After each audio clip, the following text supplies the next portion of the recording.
여러 가지 걱정을 끼쳐드린 점도 있었지만 이제 심기일전에서 대구 경북으로부터 집권 여당의 책무를 다해서 여러분들이 만들어주신 윤석열 정부를 마침내 성공시킬 때까지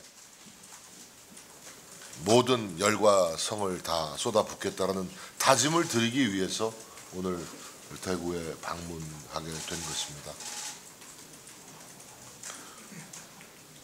신공항 건설 등 여러 가지 지역 현안에 대해서도 저희들이 세심하게 살피고 법률적인 또 예산적인 정책적인 지원을 아끼지 않을 것을 약속드리겠습니다. 제가 첫 현장 비대위 회의를 대구 경북으로 잡은 것은 아직 활주로를 이룩하지 못하고 있는 윤석열 정부를 힘차게 이룩시키겠다라는 각오와 다짐을 이곳에서 하기 위해서 찾아뵌 것입니다. 우리 언론인 여러분들 만난 이후에는 이 지역 민심의 중심이라고 할 수 있는 서문시장도 방문을 해서 생생한 정말 날것의 냄새가 나는 민심을 청취하겠습니다. 그리고 집권 여당으로서 늘 의연하게 당당하게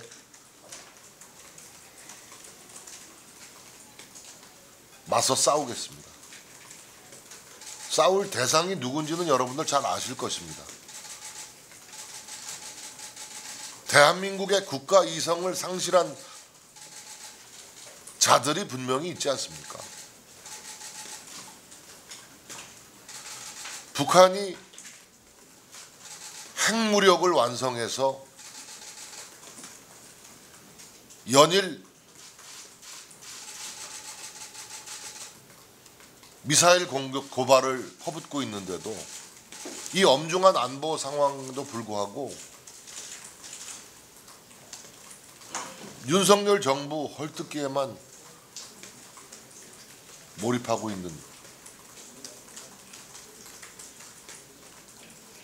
모든 것을 정쟁화하고 있는, 정략화하고 있는 민주당에 대해서 저는 경고하지 않을 수 없습니다.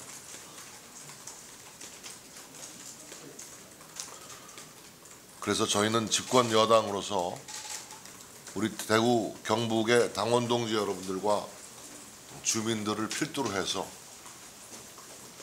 우리 윤석열 정부가 힘차게 발진할 수 있도록 모든 노력을 다하겠다라는 다짐을 거듭거듭 드립니다.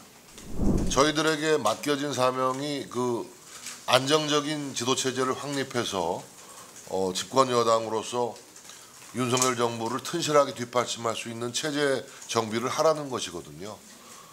당연히 차기 지도체제를 위한 전당대회도 중요한 당내 정치 일정 중에 하나가 되겠습니다마는 아직은 그 단계까지 가지 않았다. 우선은 제가 비상대책위원장을 맡아서 그동안 불확실했던 흔들렸던 지도체제를 확고히 확립하는 것, 그래서 안정적인 지도체제, 지도력을 발휘할 수 있는 그런 준비, 이것이 일단 첫 번째 과제가 아닌가 생각을 하고 있고요. 그런 점에서 또 지금 엄중한 시국 상황을 감안할 때 우리가 안보 상황 또 민생 경제의 엄중함을 감안할 때 우리 당내의 소위 차기 당권 주자들이 지나치게 과열된 경쟁에 나서는 모습을 우리 당원 동지 여러분들이 그렇게 반기지는 않을 것 같다는 생각이 들고요. 차분하면서도 의연하게 당을 이끌고 나가겠다는 말씀을 드리겠습니다. 글쎄요, 유승민 전 의원이 되겠죠. 유승민 전 의원이 무소속으로 있을 때 제가 입당을 시켰거든요. 그래서 제가 욕도 되게 많이 얻어먹었던 기억이 나는데 제가 2016년 원내대표 겸 당대표 권한대행 때의 일입니다. 무소속으로 있던 유승민 의원을 포함해서 여러 의원들을 제가 입당을 시켰다가 호되게 그 욕도 먹고 있는데 유승민 의원도 어쨌든 국민의힘의 당원이라면 당원으로서 지켜야 될 품위를 좀 지켜주셨으면 좋겠다라는 말씀을 드리는 것으로 대신하겠습니다. 제가 뭐 구체적인 우리 지역 현안 부분에 대해서는 우리 시당회장님이 좀 얘기를 해주시면 안 될까? 정치혁 회장이시던가.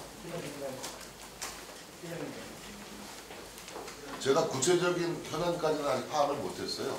큰 테마, 큰 카테고리만 제가. 우리 시당위원장님이 얘기를 좀 해주시죠. 취소원 문제. 취소 관련해서는 아시다시피 이제 홍준표 시장님께서 지난번 구미거는 이제 결의된 거 아닙니까? 그래서 안동 댐물이 가장 좋은 물이다. 그래서 그 댐물을 하기 위해서 여러 가지 지금 협의하고 과정이 있습니다. 그래서 좀 더 구체적으로 얼마 될 것인지는 저희들이 말할 입장은 아니고 홍 시장님하고 진행되는 것을 봐야 된다. 네, 그러면 이대 위원장님한테 추가로 하나만 더요. 그래서 진행을 한다면 결국 수장부가, 행정부가 예산 승인을 해줘야 되는데 결국 키는 정부가 지고 있습니다. 네. 정부 여당 간에 수시로 고위당정 등을 통해서 소통하고 있기 때문에 그런 점들에 대해서 충실하게 논의를 해보겠습니다.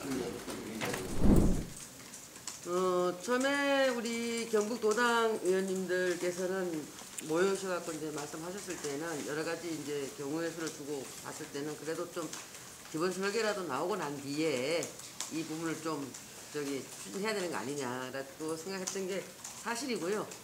그 이후에 이제 군에서 끊임없이 우리 그 경북도당 의원님들을 찾아오고 또 계속적으로 얘기하는 과정 속에서 일단 군에서 이걸 연내에 좀 편입을 해 주셔야 순조롭게 우리가 진행할 수 있다라고 계속 말씀하셨고 또 거기에 대해서 우리 또 긍정적으로 봤습니다. 얘기하는 중에서. 그래서 의원님들과 의견을 나눈 중에서 100% 찬성은 아닙니다. 100% 찬성은 아니지만 그래도 그렇다라고 한다면 또 신공항 특별법을 연내에 우리가 처리하고자 한다라고 한다면은 그러면 우리가 애당초에 그 약속했던 대로 먼저 그럼 주고 그럼 가는 게 낫지 않겠냐 또 다시 한번 의견을 모았습니다. 그래서 뭐 100% 찬성은 아닙니다만은 그래도 대부분의 의원님들이 거기에 동의해 주셔서 군의를 신공항에 편입하는데 협의를 한 거라고 보시면 됩니다. 합의했다고 보시면 되고.